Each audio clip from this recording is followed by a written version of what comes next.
नमस्कार। कन्या राशि और मीन लग्न की बात करेंगे। मीन लग्न में सप्तम भाव में चंद्रमा होगा और जिन भाई और बहनों का जन्म उत्तरा फाल्गुनी हस्त और चित्रा नक्षत्र में हुआ होगा तो उनके लिए ये वीडियो है विशेष रूप से। और चित्रा नक्षत्र भी वो जिनका प्रथम और द्वितीय चरण में जन्म है, और उत्तरा फाल्गुनी नक्षत्र वो जिनका शुरू के प्रथम चरण में जन्म हुआ है, उनकी सिंह राशि होगी। लेकिन बाद के जो 3 चरण है वो कन्या राशि। टे अक्षर आएगा सिंह राशि, तो प पी जिनकी कुंडली में टो प पी पू श अण ठ पे पो, ये 9 अक्षर है नाम के। इस हिसाब से चलेंगे हम।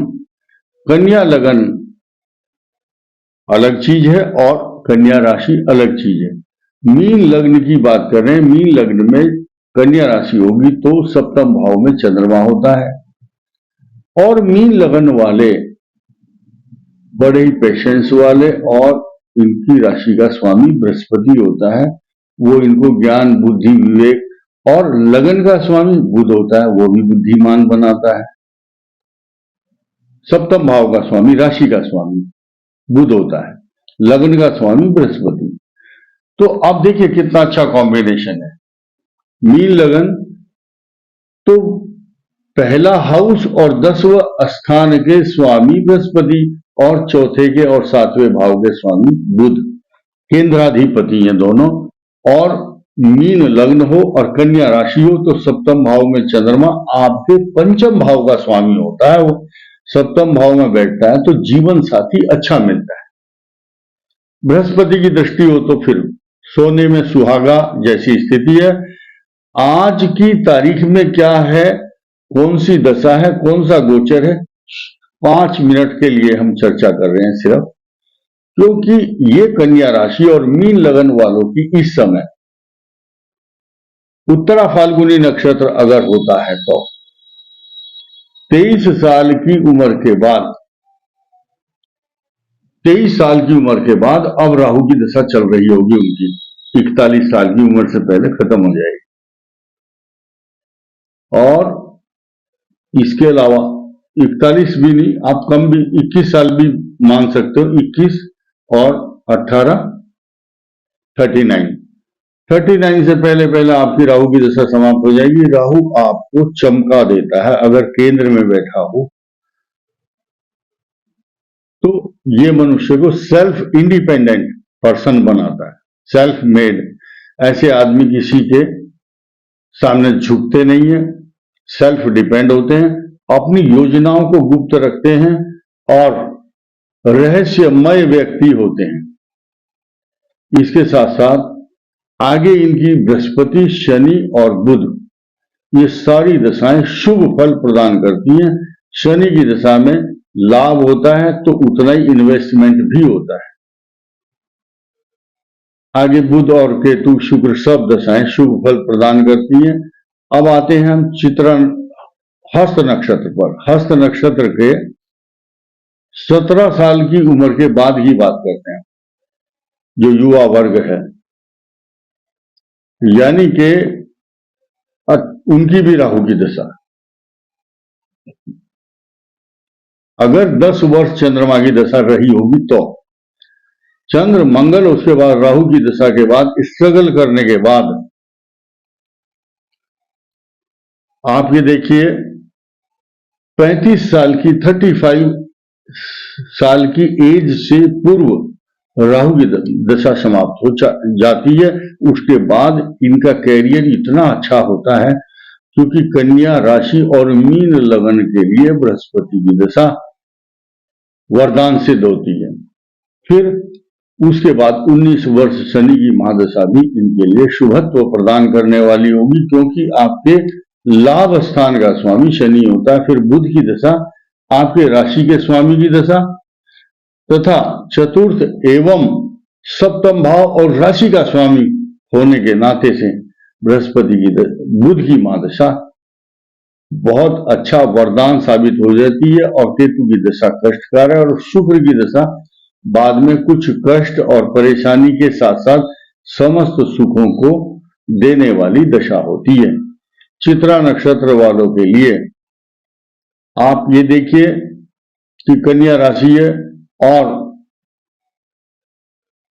आप ये देखिए 7 और 18, 25 साल की उम्र के बाद अब बृहस्पति की दशा चल रही है उनकी, चित्रा नक्षत्र वालों की, और ये 41 साल से पहले समाप्त हो जाएगी। इसमें आप जमीन, मकान, सवारी, प्रॉपर्टी, पैसा, हर चीज आपको शुभ लक्षण, पुरस्कार सब मिल रहे हैं और मिलेंगे, क्योंकि चित्रा नक्षत्र है, कन्या राशि है, नेचुरल है, अच्छे अच्छे परिणाम सामने आएंगे। उसके बाद शनि की महादशा आपको अच्छा वरदान देगी, धन देगी, और खूब जहाज में बैठ करके यात्रा भी करेंगे। बृहस्पति की दशा में भी आप खूब यात्रा कर रहे हैं और करते रहेंगे। निर्भर करता है कि आपकी कुंडली में और कैसे ग्रह हैं जो आपको शुभत्व प्रदान करते हैं। जो कष्टकारक ग्रह है वो कष्ट देगा।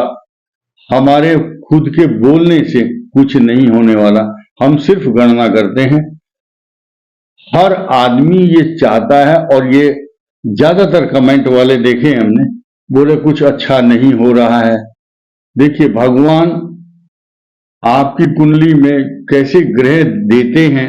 आप जब जन्म लेते हैं तो ये आपके ग्रहों को भगवान ने कैसा बना करके भेजा है, उसी के अनुसार आपको फल मिलेगा। हम तो मात्र केवल गोचर ग्रहों की गणना और महादशाओं का छोटा मोटा जो फलादेश करते हैं उस तक सीमित है। भाग्यम फलति सर्वत्र न च विद्या न च पौरुषम, आपका ही भाग्य फलता फूलता है। मनुष्य का कई बार पौरुष साढ़े साथी में या कंटक शनि में कितनी मनुष्य मेहनत करता है और क्रेडिट दूसरा आदमी ले लेता है। आजकल शनि के गोचर को अगर देखा जाए तो मीन लग्न से भी द्वादश भाव में अगर बात करेंगे तो द्वादश भाव में शनि कष्टकारक 13 मार्च तक बना हुआ। उसके बाद सूर्य मीन राशि पर बहुत बड़ा लॉस नहीं करेगा, लेकिन कन्या राशि होने के नाते से आपके लिए प्लस पॉइंट गोचर में अभी आने वाला है। तो चित्रा नक्षत्र हो तो बृहस्पति की दशा आपके लिए 41 साल तक समाप्त हो जाएगी, फिर 60 वर्ष तक शनि की दशा अच्छी रहेगी, फिर बुध की महादशा भी आपको जीवन में सभी सुख देगी। अब गोचर की कन्या राशि की हम बात कर रहे थे। आपके लिए समस्त शुभत्व प्रदान करने वाला ग्रह मीन लग्न हो तो तीसरे भाव में गुरु आएंगे गोचर में, और कन्या लग्न कन्या राशि है तो आपकी राशि से नवम भाव भाग्य स्थान को उन्नत मजबूत करने के लिए बृहस्पति आ रहे हैं, जिसका आपको पॉजिटिव इफेक्ट होगा। लेकिन इस समय अब मीन लग्न और कन्या राशि को ही हमने क्यों सेलेक्ट किया, इसके पीछे भी एक रहस्य है। बात यहां से शुरू होगी कि बहुत से हमारे भाई बहनों की शिकायतें और वो फोन और समस्याएं, कमेंट्स उनके आते हैं कि कन्या पर केतु और मीन राशि पर जो राहु है, इसका लग्न के अनुसार राशि के अनुसार जो इफेक्ट होता है वो दाम्पत्य जीवन को प्रभावित करता है। इसीलिए परस्पर जीवन साथी के साथ सौहार्दपूर्ण और सामंजस्य अच्छा प्रेम वाला वातावरण बनाए रखें। ऐसी स्थिति में क्या होता है, मीन लग्न हो तो थर्ड पर्सन कोई भी आदमी आप लोगों के बीच में आकर के इंटरप्ट करता है, बाधा डालता है, चाहे वो सास ससुर कारण बने, परिवार के सदस्य हो या बाहरी कोई व्यक्ति हो, महिला हो या पुरुष हो, वो दाम्पत्य जीवन में जहर घोलने का जो काम करते हैं। इसलिए किसी की भी बात दोनों पति पत्नी को परस्पर सामंजस्य के साथ चलना बहुत जरूरी है। और ये तारीख बताना मेरे लिए जिम्मेदारी है। 18 जून 2025 तक राहु केतु मीन और कन्या में चलते रहेंगे। इसीलिए 180 डिग्री मीन लग्न और कन्या राशि का जो वीडियो है वो इस बात की ओर संकेत और इशारा करता है कि राहु केतु का जो गोचर में अब प्रभाव है,